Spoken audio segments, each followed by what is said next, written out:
Apakah kamu pernah bertanya-tanya, kenapa korupsi di Indonesia seolah tidak pernah habis? Dari kasus iktp sampai bansos pandemi, hampir setiap tahun ada pejabat yang tertangkap.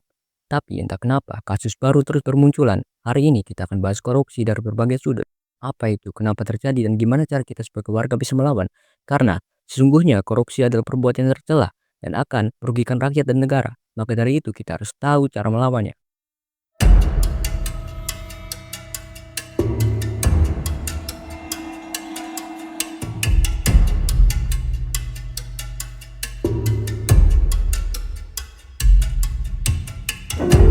Korupsi adalah perbuatan menyimpang yang menyalahgunakan wewenang atau jabatan untuk mendapatkan keuntungan pribadi atau orang lain, sehingga merugikan keuangan negara atau perekonomian negara. Secara umum, korupsi melibatkan tindakan yang tidak jujur yang memanfaatkan jabatan atau kuasa untuk mendapatkan keuntungan pribadi atau orang lain, seperti suap, gratifikasi, atau penggelapan. Korupsi dapat merusak kepercayaan, melemahkan demokrasi, menghambat pembangunan, dan memperburuk kesenjangan. Korupsi seringkali melibatkan pemanfaatan posisi yang dimiliki untuk mendapatkan keuntungan yang tidak sah. Tujuan utama korupsi adalah untuk memperkaya diri sendiri atau orang lain baik secara langsung maupun tidak langsung. Korupsi dapat merugikan keuangan negara, perekonomian, atau kesejahteraan masyarakat secara luas. Misalnya suap, pemberian atau penerimaan sesuatu berupa uang, barang, atau jasa sebagai imbalan atas tindakan atau keputusan tertentu. Gratifikasi, pemberian hadiah atau sesuatu yang bernilai yang dapat mempengaruhi keputusan atau tindakan pejabat publik. Penggelapan, penyalahgunaan uang atau kekayaan negara yang dipercayakan kepada seseorang. Pemerasan, memaksa seseorang untuk memberikan sesuatu dengan ancaman atau intimidasi. Korupsi ini bisa terjadi karena berbagai faktor, baik internal maupun eksternal. Faktor internal meliputi sifat serakah, kebutuhan, dan gaya hidup yang berlebihan. Faktor eksternal meliputi kesempatan, lemahnya sistem pengawasan, penegakan hukum yang tidak tegas, serta budaya impunitas yang membuat pelaku korupsi tidak merasa takut akan sanksi. Keserakahan, ya, sifat serakah pada diri seseorang dapat mendorong untuk melakukan korupsi demi mendapatkan keuntungan pribadi, bahkan dengan cara yang menyalahi aturan. Adanya kebutuhan yang mendesak seperti kebutuhan ekonomi atau sosial dapat mendorong seseorang untuk melakukan korupsi demi memenuhi kebutuhan tersebut.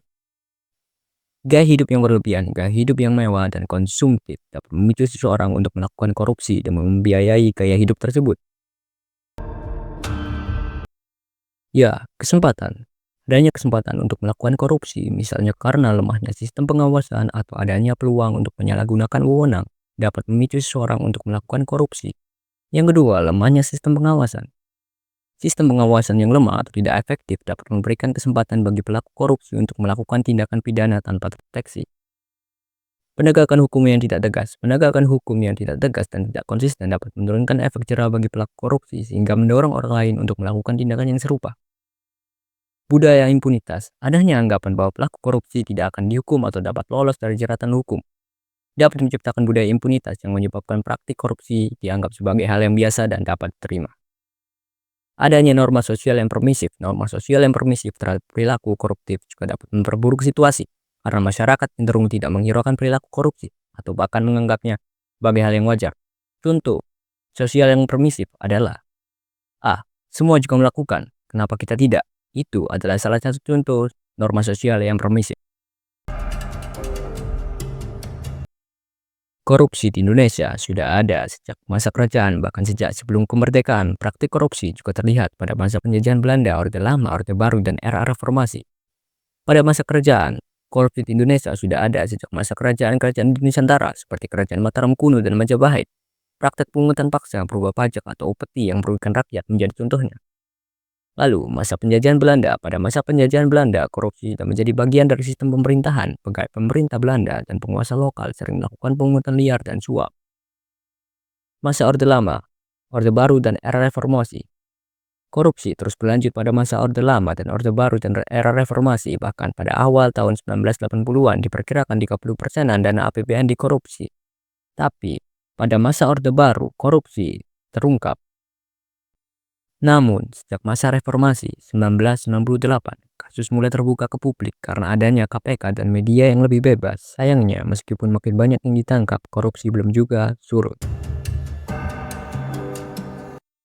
Korupsi dapat terjadi di berbagai lingkungan, mulai dari lingkungan pemerintahan, bisnis, hingga di tingkat masyarakat umum, dan bahkan dalam lingkungan keluarga. Tindakan korupsi dapat berbentuk suap, gratifikasi, penggelapan, atau penyalahgunaan kekuasaan untuk kepentingan pribadi atau kelompok.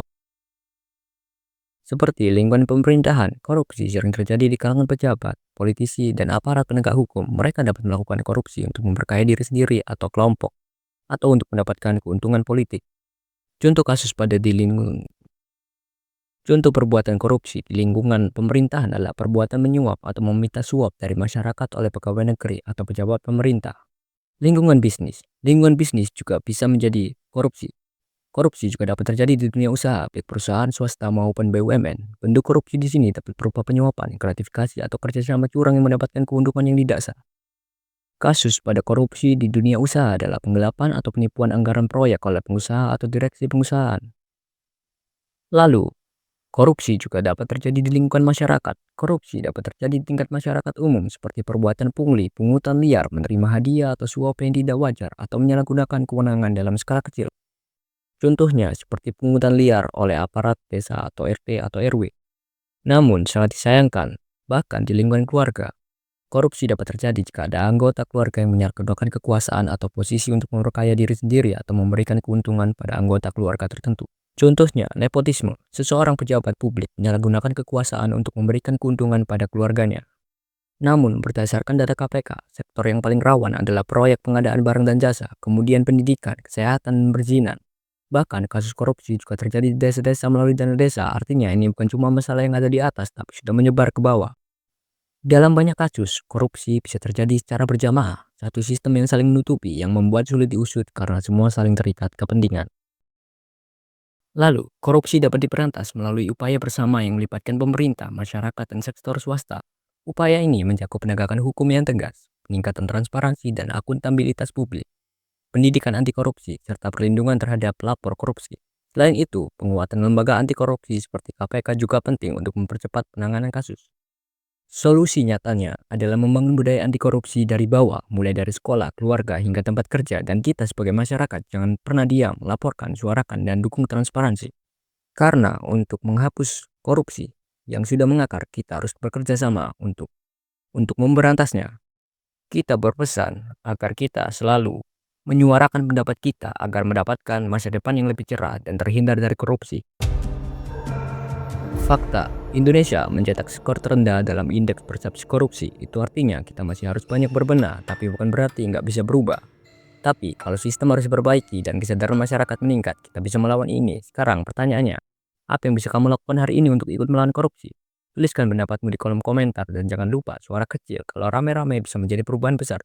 Dan dimohon, dengan video ini kalian bisa dapat mendapatkan pengetahuan yang dapat merubah masa depan Indonesia. Dan sampai jumpa di lain waktu.